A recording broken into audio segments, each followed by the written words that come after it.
VR కళాశాలలో 40 సంవత్సరాల క్రితం చదివిన విద్యార్థులంతా ఏకమయ్యారు, ఒకచోట చేరారు, ఆత్మీయంగా పలకరించుకున్నారు, ఒకరికి ఒకరు కుశల ప్రశ్నలు అడిగారు.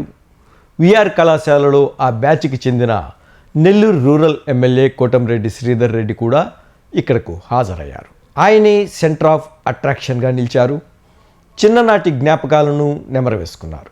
ఒకరిని ఒకరు కుశల ప్రశ్నలు వేసుకున్నారు. కోటంరెడ్డి శ్రీధర్ రెడ్డి అందరితో కలియ తిరిగి మాట్లాడి ప్రతి ఒక్కరిని పలకరించారు. విద్యార్థి నాయకుడిగా కోటంరెడ్డి ఆ రోజు ఎలా ఉన్నారో ఈరోజు కూడా అలాగే ఉన్నారంటూ పలువురు ప్రశంసించారు. 1983 నుంచి 1986 వరకు డిగ్రీ చదివిన విద్యార్థులంతా ఆత్మీయ సమ్మేళనం నిర్వహించారు. బంధాలు అనుబంధాలు పూర్తిగా కనుమరుగవుతున్న రోజుల్లో ఆఖరికి ఎంతో కష్టం చేసి బిడ్డల్ని చదివించి వారు బాగుండాలని, వారి ద్వారా తాము బాగుండాలని, కుటుంబాలు బాగుండాలని విదేశాలకు వెళితే అందరూ నేను చెప్పను కానీ చాలా మంది బిడ్డలు ఆ తల్లిదండ్రులు మరణిస్తే వచ్చే పరిస్థితి లేని మానవ సంబంధాల్లో మనం ఉన్నాం. నిజంగా అది చాలా బాధేస్తుంది. మనం చిన్నప్పుడు బంధువులలో పెళ్లిళ్ళు, పేరెంటాలు, మంచి చెడు జరిగితే వారం 10 రోజులు అలా ఉండేవాడు. ఇప్పుడు పరిస్థితి ఏ విధంగా ఏంటంటే ఆ టైంకి వెళ్ళి ముహూర్తం కన్నా ముందు పోతే ఒక అరగంట కూర్చోవాలా, ముహూర్తం టైం చూసుకొని పోతే ఒక షేక్ హ్యాండ్ ఇచ్చి అక్షంతలేసి వచ్చేయచ్చు అనే భావనకు వచ్చినటువంటి ఈ రోజుల్లో మానవ సంబంధాలన్నీ ఆర్థిక సంబంధాలుగా మారిపోయిన ఈ రోజుల్లో 40 సంవత్సరాల క్రితం మనం అందరం కలిసి చదువుకున్నాం.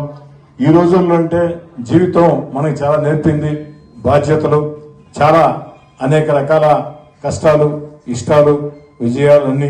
ఆ రోజుల్లో తల్లిదండ్రులు కష్టపడితే మనం స్వచ్ఛంగా ఉండేవాళ్ళమే. ఎక్కడా కూడా మనకి ఆ యొక్క స్వచ్ఛత లేని పరిస్థితి ఉండేది కాదు. ఆ పరిస్థితుల్లో 40 ఏళ్ల ముందు కలిసి చదువుకున్నటువంటి మనం తరచుగా కలవటం నాకు తెలిసి ఇది 3వ అనుకుంటున్నా. రెండోసారి తరచుగా కలవటం చాలా సంతోషం. నాకైతే నేను గర్వంగా ఎప్పుడైనా చెప్తా, 3 సార్లు ఎన్నికల్లో పోటీ చేసినప్పుడు కూడా నేను చెప్పేది ఒకటే, విఆర్ కళాశాల మాజీ విద్యార్థి సంఘ అధ్యక్షుడు అని చెప్పని.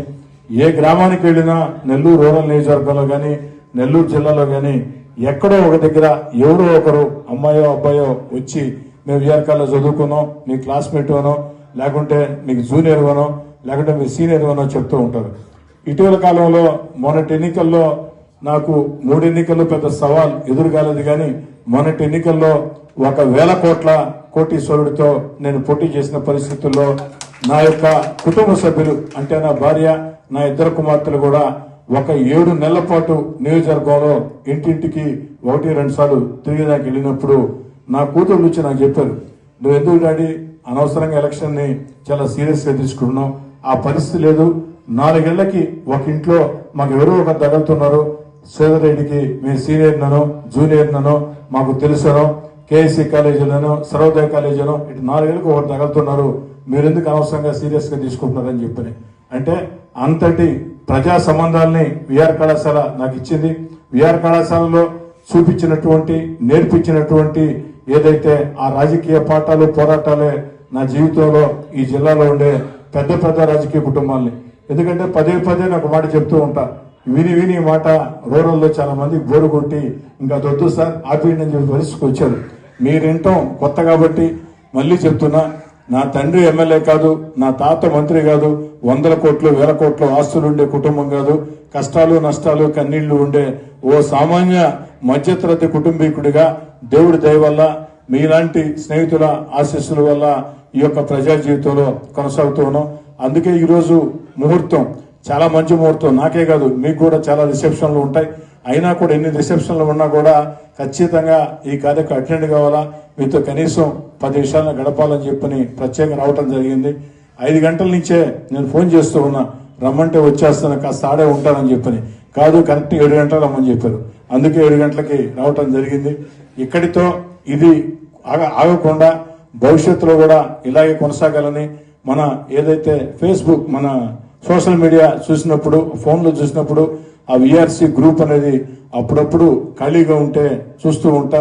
వెంకట ఒకడు, వేణు ఒకరు, ఇంకా పోతే మన రాజేశ్వరి ఒకరు, లక్ష్మీరాజ్యం ఒకరు, వీళ్ళ పేర్లు జ్యోతమ్మ, వీళ్ళ పేర్లు తరచుగా అప్పుడప్పుడు, హైమ, వీళ్ళందరి పేర్లు తరచుగా అప్పుడప్పుడు వస్తూ ఉంటాయి, చూస్తూ ఉంటాం. మొత్తం అంతా కూడా చాలా మంచి పరిణామం.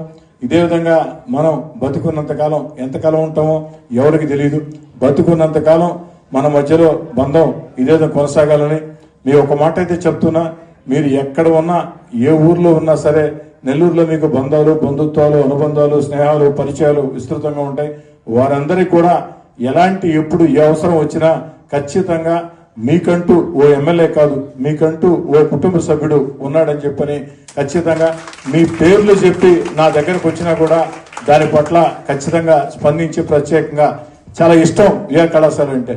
మీలో ఎంతమంది విఆర్ కళాశాలకి తరచుగా పెడుతుంటారో నాకైతే తెలియదు, కానీ నెలకొక రోజు నేను మాత్రం విఆర్ కళాశాలకు ఒక్కడనే వెళ్ళి ఆ రోజు మాత్రం నా గన్మెన్ని తీసుకెళ్ళను, నా పిఏని తీసుకెళ్ళను. డ్రైవర్ అంటే కారు దోలాలి కాబట్టి డ్రైవర్ ఉంటాడు.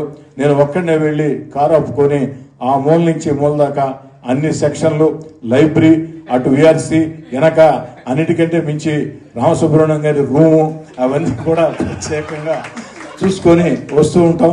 అదేవిధంగా నిజంగా చెప్పాలంటే అది చూసినప్పుడు ఒక్కో సంఘటన సంతోషం, ఒక్కో సంఘటన బాధ, అన్ని కలగలిపి మొత్తం కూడా ఉంటాయి. నాకైతే మళ్ళీ చెప్తున్నా, మళ్ళీ ఒకసారి ఈ జీవితంలోనే మనం అందరం విఆర్ కళాశాలలో పుట్టే పరిస్థితి ఉంటే మళ్ళీ కలిసి చదువుకుంటే బాగుంటుందనేది అన్ని రకాలుగా మిస్ అయినాం. ఆ విధంగా మిస్ అయినాం. చాలా చాలా సంతోషంగా ఉంటుంది. మరోసారి మీ అందరికి కూడా శుభాకాంక్షలు తెలియజేస్తూ, వాస్తవానికి ఈరోజు నా మిస్సెస్ని కూడా రమ్మన్నా, ఖచ్చితంగా రా, ఒకసారి అందరికి కలిసినట్టు ఉంటుందని చెప్పని ఫంక్షన్ల వల్ల రాలేకపోయింది. నెక్స్ట్ మనం పెట్టే ఫంక్షన్లో మాటిస్తున్నా, నా మిస్సెస్సే కాదు, నా కూతుర్లు, నా అల్లుళ్ళు, నా మనవరాలు, నా మనవడు అందరిని తీసుకొని వస్తా. అంటే దాని అర్థం నేను తీసుకొని వస్తా, మీరు మాత్రం ఇట్టారని అంటే కుదరదు. మీరు కూడా వీలుండే కాడికి, ఏదైనా విదేశాల్లో ఉంటే కష్టం, నేను కాదన్నా. మన దేశంలో ఉంటే మాత్రం మీరు కూడా మీ యొక్క కుమార్తెల్ని, కొడుకుల్ని, కోడల్ని, అల్లుల్ని, మనవల్ని, మనవరాళ్ళని మొత్తం ఫ్యామిలీని తీసుకొని వచ్చి ఏదో 10 నిమిషాలనే కాకుండా ఉదయం 10 గంటలకి మనం వచ్చి కలిసి సాయంత్రం దాకా ఉన్నాం. అందుకు కావాల్సినటువంటి ఏర్పాట్లు ఈసారి మాత్రం, గతంలో ఏదో నన్ను కూడా కొంత కాంట్రిబ్యూషన్ అడిగారు, మీలాగే ప్రత్యేకంగా చెప్పా, నాకడ తీసుకోవాలా. ఈసారి ఎందుకో అసలు నాకడ కాంట్రిబ్యూషన్కే రాలా. అందుకే మళ్ళీ చెప్తున్నా, దీనికి సంబంధించిన కాంట్రిబ్యూషన్ ఉంటే చెప్పండి, నేను చేస్తాను. వచ్చేసారి పెట్టేది మాత్రం విస్తృతంగా పెడదాం. ఉదయం 10 నుంచి సాయంత్రం దాకా ఉందాం. దాని ఆ పక్క ఫంక్షన్కి అయ్యే పూర్తి ఖర్చు కూడా నేనే భరిస్తానని చెప్పిన మాట ఇస్తూ, అయితే 1 కండిషన్ మాత్రం ఉంది. ఖచ్చితంగా ప్రతి ఒక్కరు కూడా కుటుంబాలతో రావాలి. ఎంతమంది అవకాశం ఉంటే అంతమంది వస్తే వాళ్ళకు కూడా కాస్త విషయాలు తెలుస్తాయి, వాళ్ళకు కూడా జనరేషన్ లో మంచి విషయాలు తెలుస్తాయి. ఆ విధంగా ఉండాలని చెప్పి కోరుకుంటూ మరోసారి మీ అందరికీ నా హృదయపూర్వక శుభాకాంక్షలు.